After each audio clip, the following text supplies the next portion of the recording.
Hoje o Renato vai falar sobre algoritmos e inteligência artificial. Você sabe o que são essas coisas? A pesquisa do Instituto Locomotiva, que é presidido pelo Renato, diz que 96% dos brasileiros ou sabem bem o que são os algoritmos, ou pelo menos já ouviram falar. Tem algum conhecimento. Será? Eu tô achando que mentiram pra vocês, hein, Renato? O brasileiro tá tão por dentro assim desse assunto tão complexo? Conta pra gente, bom dia. Olá, bom dia a vocês, todos os ouvintes da Band News FM. Obviamente que uma coisa é falar que sabe. A outra coisa é quando a gente vai destrinchando nas outras perguntas qual é o grau desse conhecimento, né? Para o nosso ouvinte entender, o algoritmo são fórmulas matemáticas que tentam engajar os usuários das plataformas, por exemplo, aquela plataforma que você usa como Waze para não perder o trânsito, ou que escolhem os filmes que você vai assistir numa plataforma de streaming, como a Netflix, por exemplo. E a inteligência artificial é o que mexe com esses algoritmos e que muitas vezes isso as pessoas de fato já ouviram falar mais, sabem bem o que é, ou imaginam que sabem bem o que é, porque já teve até filme com esse nome de inteligência artificial e ela é como se pensasse pela gente, facilitando as nossas decisões. Tá, mas o que significa isso na prática? Como que isso influencia de verdade a nossa vida, Renato? Vamos pensar no pessoal que está ouvindo a Band News agora, no trânsito. Se você não é uma rota que você faz todo dia, com certeza você está num aplicativo como o Waze, que vai vendo aonde as outras pessoas então estão e vai direcionando cada carro para um determinado caminho, para otimizar o tempo que essas pessoas têm. O Waze é um exemplo concreto de como os algoritmos e a inteligência artificial estão presentes na nossa vida. Num outro tema que está bastante presente também é o conteúdo que você recebe nas redes sociais. Esse conteúdo que você recebe nas redes sociais, ele é filtrado pelos assuntos que você gosta. Ele só, depois de um tempo, ele só te manda notícias em que você já concorda, notícias do mesmo tema em que você deu um like, ou que você compartilhou na rede social. Com o tempo, a única fonte de notícias que vocês têm, né, que o brasileiro tem e que um usuário de uma rede social tem com relação ao mundo são aquelas notícias que lhe interessam. E aí você perde um pouco da sua liberdade de escolha. Deixa a gente quentinho e confortável dentro da bolha, né, Renato? Aí, lendo um trechinho aqui da pesquisa, né? A grande maioria dos usuários de plataformas de mapas enxergam as sugestões dos algoritmos apenas como positivas. Já nas redes sociais, 42% reconhecem que as recomendações também limitam a liberdade. Tudo é exatamente isso. E tudo passa por uma escolha que os usuários procuram fazer. É uma escolha entre liberdade de escolha e conveniência. Para muita coisa, as pessoas abrem mão da sua liberdade para não errar o caminho no seu trânsito, para ter um filme melhor indicado numa plataforma de vídeo, por exemplo. Mas o que a gente começa a ver é que esses brasileiros começam a ter desconfiança disso. Então, as notícias sobre fake news, por exemplo, que são bastante presentes nas redes sociais e que muitas vezes são absurdas, né? Imagina que 25 milhões de brasileiros acreditam que se tomarem a vacina vão ter alterações no seu DNA, um chip implantado no próprio corpo. Isso leva a uma desconfiança maior sobre o poder de manipulação que a inteligência artificial e os algoritmos trazem no dia a dia dos brasileiros. O Renato, agora é possível você enganar, né, esses mecanismos. Eu lembrei da história de um gaiato, eu tenho quase certeza que isso aconteceu na Inglaterra. O cara foi lá e descolou 100 celulares, 200, eram muitos. Ele carregava os celulares num carrinho de supermercado.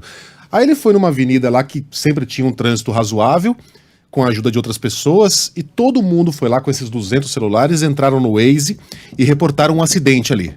Ó, teve acidente, não tinha tido acidente nenhum. De repente os carros sumiram, pimba!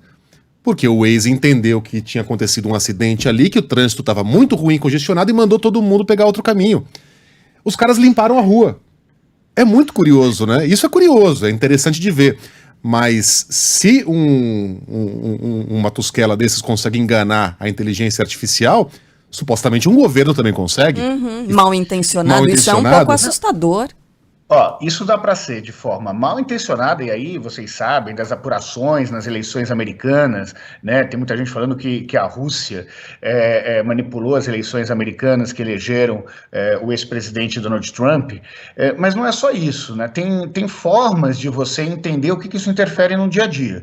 Por exemplo, experimenta entrar no Google, fazer uma busca do seu computador, do seu celular e do celular de algum amigo seu. Busquem a mesma coisa, vocês vão ver que as respostas vão ser diferentes, que as listas dessas indicações vão ser diferentes. Como é que você escapa disso? Indo naquela função que pesquisa de forma anônima, e aí você não guarda esses dados.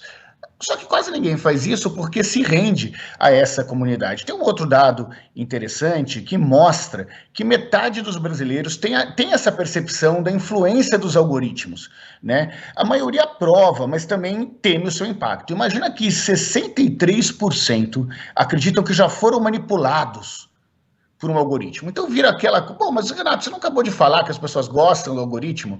Então é mais ou menos aquela coisa, me manipula que eu gosto.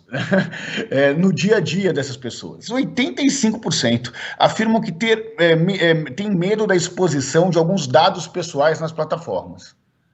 53% consideram que o seu gosto cultural foi influenciado pelas recomendações do algoritmo. Então, as pessoas, ao mesmo tempo, começam a ter consciência sobre isso, enquanto têm medo da influência que esses algoritmos têm na sua vida. A gente tem mesmo. Alguns ouvintes escrevendo para cá, viu, Renato, Megali, dizendo o seguinte, eu tenho medo quando eu cito algum tema para algum conhecido do lado do meu celular e aí aparece uma propaganda imediatamente depois em alguma rede social, as pessoas estão encanadas com isso. E, de fato, assim, aparentemente é uma ferramenta super ativa, né? Que acontece com muita gente. Todo mundo tem uma história sobre isso, né, cara? Eu já passei por várias histórias como essa também. Exatamente. Eu lembro que uma vez aconteceu, eu tava conversando com a Ana, é que pode ser uma coincidência, né? Então, a gente sempre fica com isso na cabeça. É coincidência ou não é? Eu tava conversando com a Ana, vamos comer um japonês, um negócio assim, vamos comer uma comida japonesa, e imediatamente apareceu lá um anúncio de um restaurante de comida japonesa, do nada. Só que assim, outras milhões de vezes, a gente já deve ter conversado sobre comida japonesa e não apareceu nada. Mas aí você não repara, né, Renato?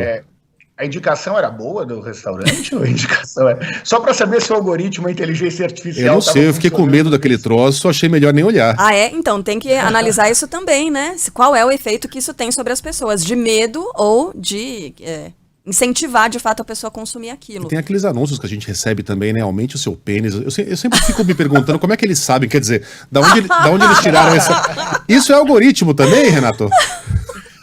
Isso depende do quanto você fala no assunto perto do celular, né, Dali?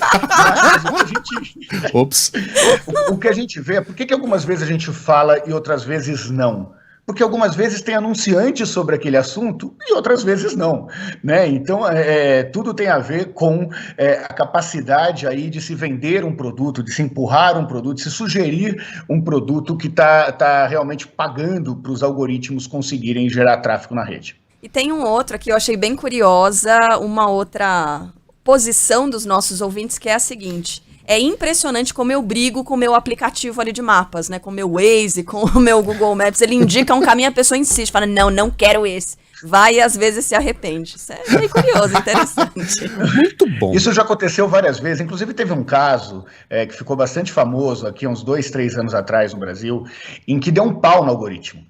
E quando deu esse pau no algoritmo... Mandou todo mundo para Marginal, e foi um dos maiores trânsitos da história. Eu lembro disso. Basicamente porque o algoritmo teve um bug e levou todo mundo para o mesmo lugar. Vai ver, era o inglês lá com o carrinho de supermercado dele. Leandro Rossi sugere aqui o filme O Dilema das Redes, na Netflix. É muito bom mesmo. Esse filme mostra direitinho como os caras cara, pegam a gente, laçam a gente, não deixam a gente... O Dilema das Redes é fantástico, ganhou muita repercussão exatamente por tratar os algoritmos. Óbvio que eles falam de uma forma idealizada, como se fossem pessoas fazendo isso, e eu recomendo, assim que acabar o filme Dilema das Redes, assistir A Terra é Plana. Porque se de um lado explica o efeito dos algoritmos, logo depois você assiste como tem gente que quer que um algoritmo fale exatamente o que ele pensa. Com isso você deixa de ter chance ao contraditório e aí parece óbvio que a nossa Terra não é um globo. É um admirável e assustador mundo novo. Renato volta semana que vem, sempre analisando pesquisas, trazendo dados e mostrando como eles se correlacionam com as nossas vidas. Renato, um abraço, até semana que vem. Beijo. Um abraço, Megali, um abraço, Carla, até a próxima. Até a próxima.